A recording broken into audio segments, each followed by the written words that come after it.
एक गांव में राकेश नाम का एक आदमी था जो काम की तलाश में इधर उधर घूमता है और पूरा दिन काम ना मिलने की वजह से वो बहुत परेशान हो जाता है।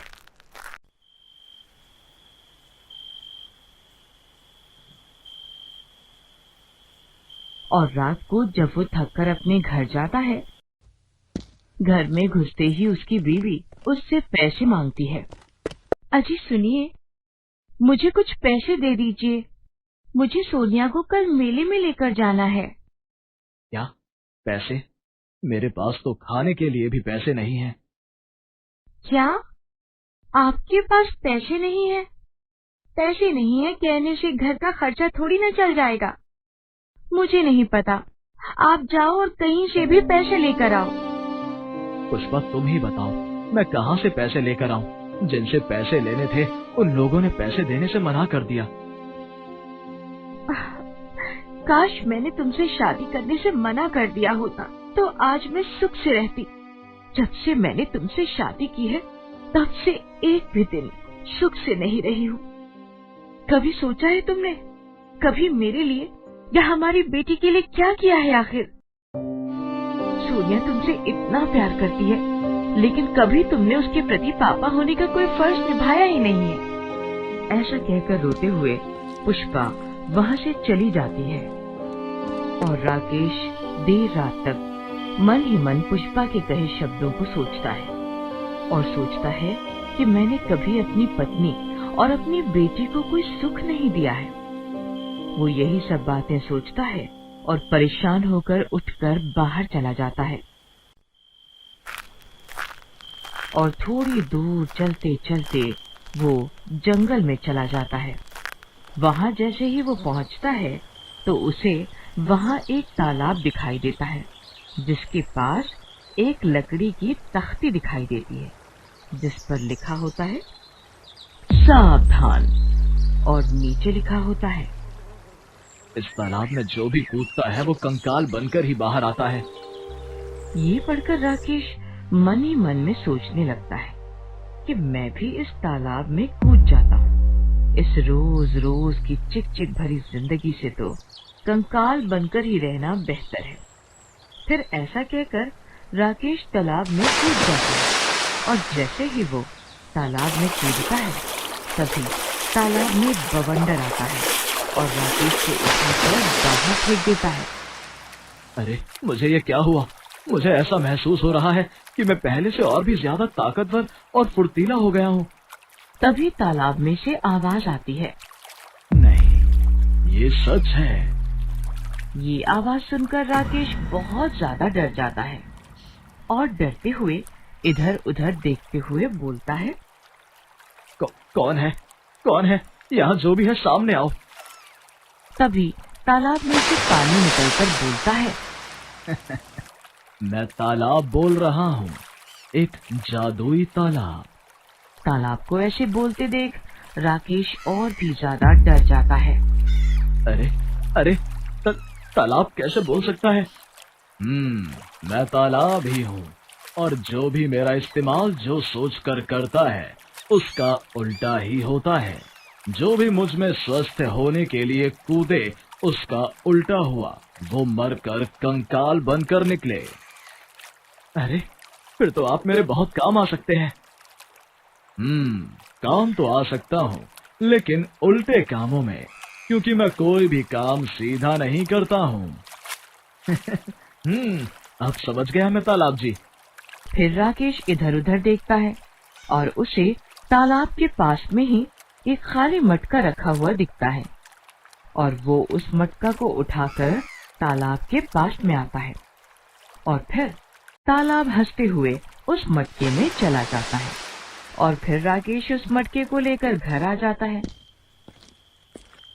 घर पर उसकी बीवी पुष्पा रसोई में खाना बना रही होती है। पुष्पा, पुष्पा! अरे क्या हो गया? क्यों घर को सर पर उठा रखा है? पुष्पा, हमारे पास कुछ रुपए हैं क्या? क्या पागलों जैसी बातें कर रहे हो? मेरे पास भला रुपये कहाँ से आएंगे? और अगर मेरे पास रुपये होते तो क्या मैं रात को लड़ाई करती? अरे 1-2 रुपए तो वैसे भी घर की औरतों के पास 2-5 रुपए तो निकल ही जाते हैं। हाँ, रुकिए, देखती हूँ। फिर पुष्पा रसोई में जाती है और चीनी के डब्बे में से 10 रुपए निकाल कर लाती है। ये लो, बस यही 10 रुपए थे मेरे पास, ये भी ले लो तुम। हमारे पास ये रुपए भी ना बचे। ये क्या बोल रहे हो? ये 10 रुपए मैंने कल सोनिया को मेले में ले जाने के लिए रखे थे और तुम उसे भी नहीं बचा रहे।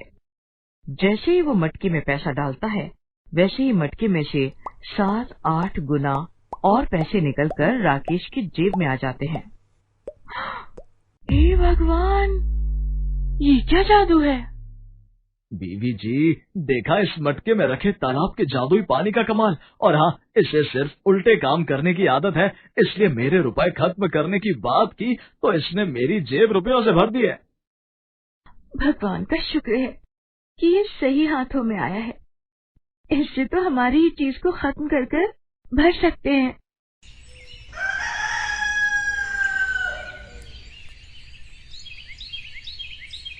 फिर राकेश उस मटके को लेकर बाहर जाता है और थोड़ी दूर पर देखता है कि एक गांव के काका जी के साथ एक लालाराम सेठ खड़ा होता है और सेठ अपने शरीर पर हो रहे चर्म रोग से परेशान रो रहा होता है। अरे लालाराम, तुम रो क्यों रहे हो? सब जल्दी ठीक हो जाएगा। तभी राकेश वहां आकर बोलता है, अरे काका जी, ये तो दूसरे गांव के बहुत बड़े लालाराम सेठ हैं। इन्हें क्या हुआ है? ये इतना रो क्यों रहे हैं? और इनके पास तो करोड़ों की दौलत है। हाँ, पर वो दौलत मेरे किसी काम की नहीं है। देखो, मेरे शरीर पे ये चर्म रोग हो गया है और ये ठीक होने का नाम ही नहीं लेता, और ये धीरे धीरे मेरे पूरे शरीर में फैल जाएगा और इसकी वजह से मेरा पूरा शरीर सड़ जाएगा। हे भगवान, ये तो बहुत बुरी बीमारी है। मैंने सुना है कि तुम दुआ बहुत जानते हो। अपनी दुआ से ये मेरे शरीर के चर्म रोग को ठीक कर दो। मैं तुमको मुंह मांगे पैसे दूंगा। 1 लाख, 2 लाख, 10 लाख, जितने तुम मांगोगे मैं तुम्हें दूंगा। 10 लाख रुपए? तभी राकेश मटके से हाथ में पानी लेकर बोलता है, तुम्हारे पूरे शरीर की चमड़ी पूरी तरह से सड़ जाए। तुम क्या बकवास कर रहे हो? तुम्हारी इतनी हिम्मत जो तुम मेरे बारे में ऐसा बोल रहे हो? मैं अभी अपनी तलवार से तुम्हारा सर धड़ से अलग कर दूंगा, जो तुम मुझे दुआ की जगह बद्दुआ दे रहे हो।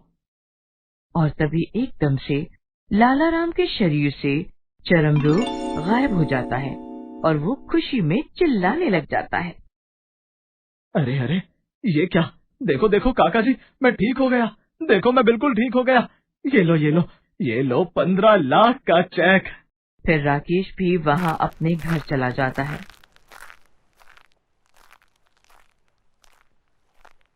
और घर जाकर वो 15 लाख का चेक अपनी बीवी को देता है।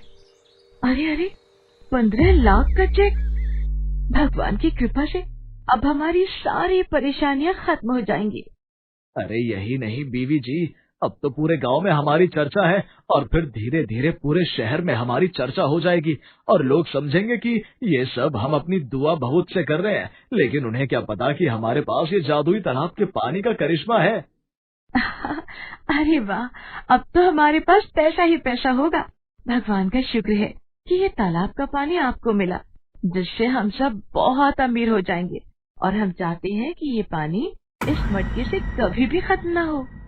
अरे अरे, ये क्या बोल दिया तुमने? कितनी बड़ी गलती कर दी पुष्पा तुमने। तुम्हें बताया था ना मैंने कि इस तालाब के पानी को सब उल्टा करने की आदत है। अरे अरे अरे, ये क्या हो रहा है? देखो देखो, तुम्हारे कहते मटका खाली हो गया। हे भगवान, और पैसा कमाने की चाह में ये क्या गलती कर बैठी मैं। चलिए चलिए, जल्दी से उसी तालाब से दोबारा फिर से मटके में पानी भर लाते हैं हम। हाँ हाँ, चलो चलो चलो, जल्दी चलते हैं।